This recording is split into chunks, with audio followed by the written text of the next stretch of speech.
YouTube, it's about that time.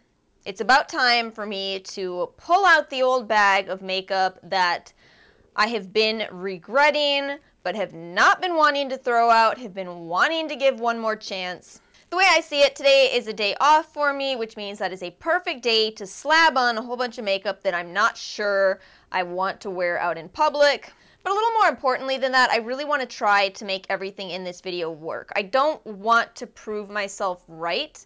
I'd much rather prove myself wrong and find some products here that I think are awesome.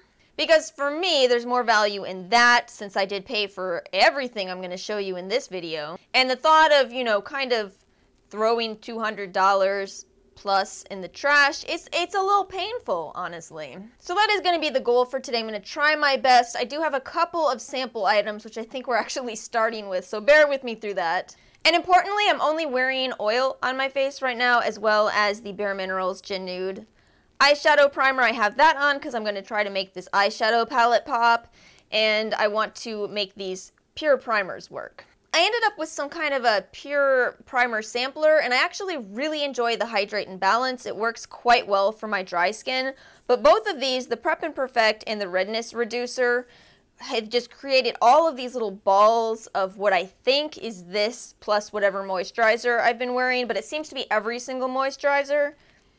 Hence why I opted for oils today, to see if I can make these work with only oils. Because if so, that proves these are actually not terrible primers, just maybe not optimal for my skin type. And I do feel like I'm already looking at that. I'm not seeing any of that balling up. Let's do this green primer. This is actually a very nice green primer as opposed to Smashbox's, which, no offense to Smashbox, I do love that brand, but their green primer is extremely lacking. This one, as you can probably already tell, you get a lot of color with it. And of course, the idea of using a green primer is to counteract any redness, which I seem to have a lot today. I seem to be having some allergies today. Sorry if you can see how red my eye is. I feel like some days I really wake up with just irritated eyes and kind of stuffy and coughy, and I don't know, it's weird. We're actually off to a great start because that worked really well. Alright, next I'm going in with the Marc Jacobs Shameless Foundation. I'm going to give this one more shot, even though it seems like everybody has hated this foundation. So my plan of attack with this is going to be to apply a really thin layer of it and then stipple it out. So if you're unfamiliar with stippling, it is a technique that creates all these little tiny circles on your face. And the idea behind that is to give you kind of like a high definition type of finish. I feel like this is looking better, but still not good. I'm so shocked that I'm still seeing the level of texture that I am with such a light layer. This is one of those products where I wonder how it got approved in the first place. Like, who approved it? Who tried it and was like, yeah, that's a good product. Let's put that on the shelves. Alright, so next I'm going to try the Tarte Sculptor. My problem with this is that the contour shade in here just kind of ends up coming off looking odd. I'm breaking out the best of my brushes in order to try to make this work. Wow, it just looks so dirty every time I use this.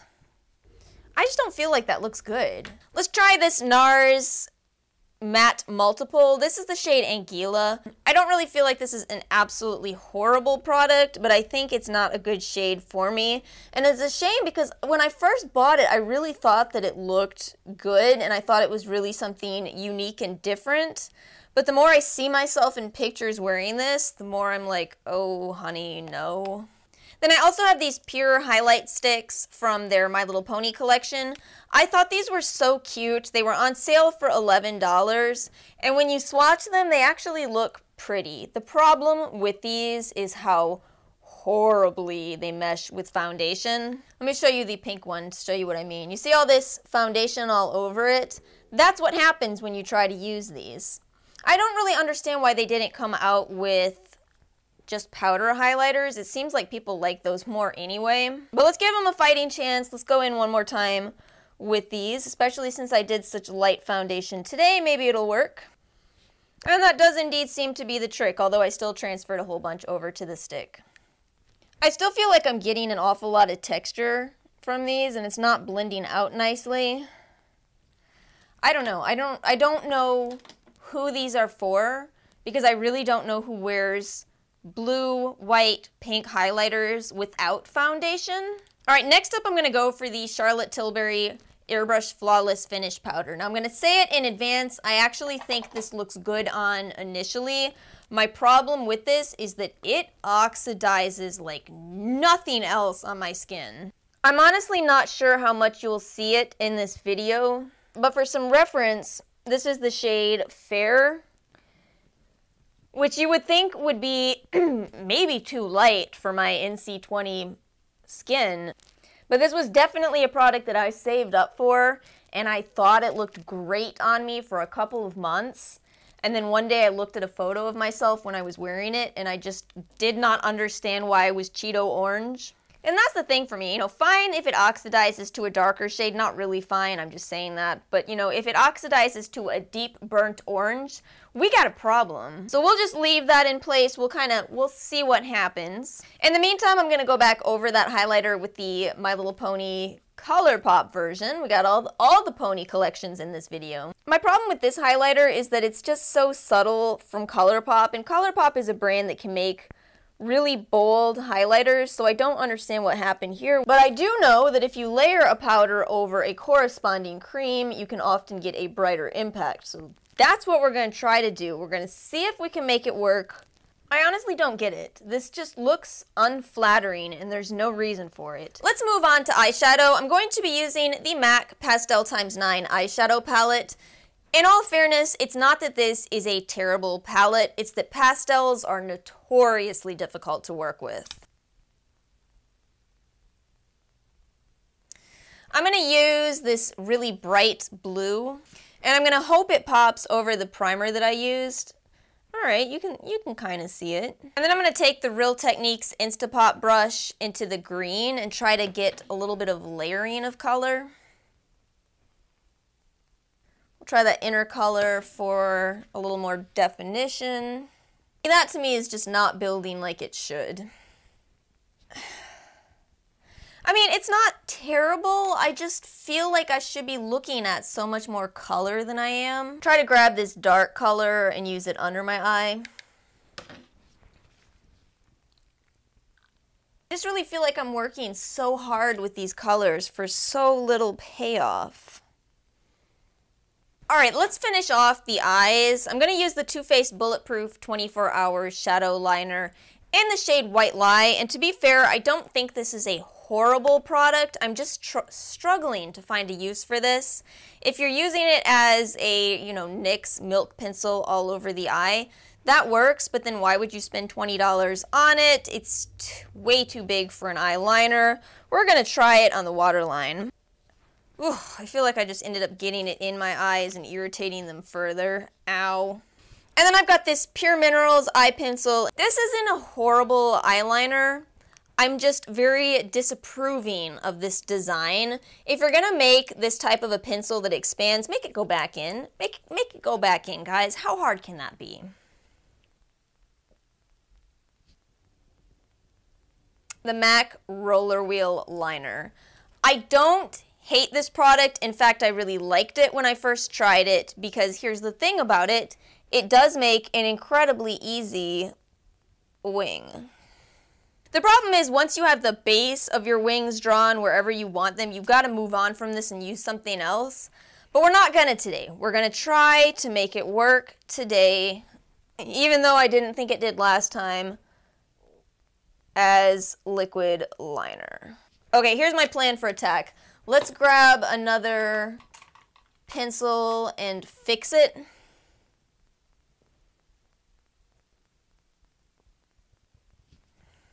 All right. Oh my god, what is it already dry? Oh no. Oh no, I can't fix it if it's dry. Oh no. I didn't expect it to dry so fast. Come on, you can do it. You can do it. I have faith in you, Alice. You can do it. I look like I asked a 4-year-old to draw my wings. That's what I look like. We gotta move on. This is just gonna look absolutely horrible. I don't recommend this. I really don't. I think that it can maybe have a place, but to try to use it for its intended purpose is the most frustrating thing in the world. So next we're gonna move on to the Bad Gal Bang from Benefit. And unlike the last product, which I tried my darn hardest to figure out how to make it work, with this one, I just want to straight apply it. I do have a trick with that, with this particular product, and that is to use a lash comb. But I want to see what we can do, what we can make happen without it. Because the thing is, I don't think everybody owns a metal lash comb, and I don't think you should need to buy a metal lash comb if you just spent $24 on mascara. Ah!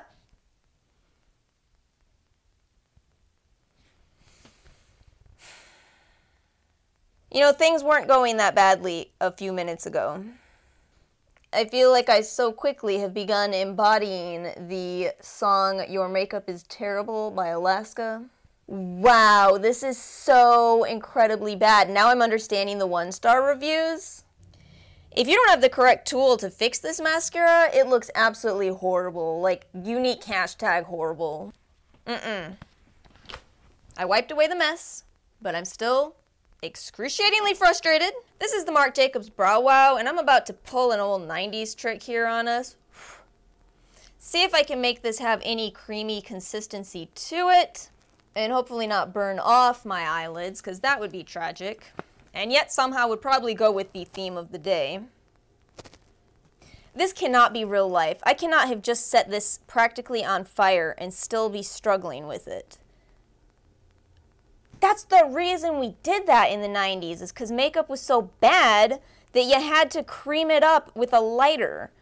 I know I'm just repeating my frustration from the video, my fiance buys me the worst makeup, but I just don't understand. How is this so bad?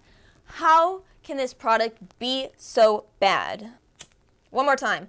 One more time. We practically burned it that time. It's practically toast. All right, let me make sure I don't burn myself. Oh, I broke the tip off. Well, I guess in some good news, the spoolie works. We've got a working spoolie. Look like I beat my brows.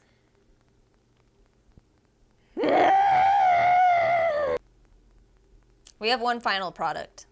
I don't have high expectations at all at this point, but this is Lime Crime's Alien Velvetine. It has a bad reputation. Let's recap.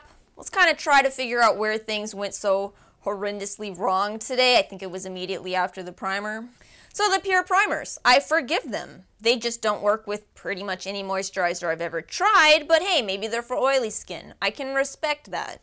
The foundation, horrible. I don't understand how a foundation can be so bad. I'm already seeing the texture, it's already patchy, it's just awful.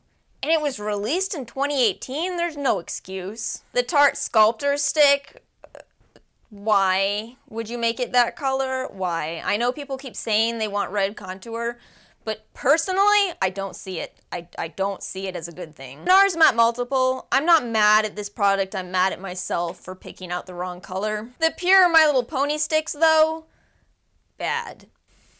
Do you see the amount of oxidation I'm getting from this? And bear in mind, my skin is around an NC20, and this is the color Fair. Charlotte, what on earth were you thinking? And just to be clear on this, since this is such a highly rated product, I'm not the only one who's had this happen. Oxidation is definitely something that can be a result of a product interacting with your specific skin, but approach this with caution. My problem with this is I would have returned that $45 powder if I had figured out it was the culprit. It took me months to figure out why my skin was looking so bad. The MAC Pastel palette, just disappointing. Not so much its fault, but kind of, I guess that's my fault again. Pur Minerals Eyeliner, just make it retractable, guys. The Too Faced Bulletproof Shadow Liner, still don't know what to do with it. A giant white stick that I really don't know what to do with. Colourpop My Little Pony, I need to let it go. You are an abomination. some spiritual being take the roller wheel away from me. This is fine if you have patience and a lash comb, but why? That's my only question with this is why? Why in 2018 would you release a mascara that's so needy? And Lime Crime, you're so good at Velvetines. What went wrong with this one? Why does this turn my lips into 90-year-old and also dead lips? It's an interesting combination. 90, dead, and lime green. I don't look like an alien, I look like a very strange ghost. Alright guys, I hope you somehow managed to find entertainment in today's video. Please let me know if you've ever had the experience of spending a lot of money on makeup and being unable to return it for whatever reason, and being real sad that you have to get rid of it because it's awful. If you think my makeup is terrible, give this video a like, and if you somehow think this makeup looks awesome, please give this video a dislike. See what I did there? And of course, make sure you're subscribed and entered into my giveaway, and I will see you guys next time. Peace out, YouTube.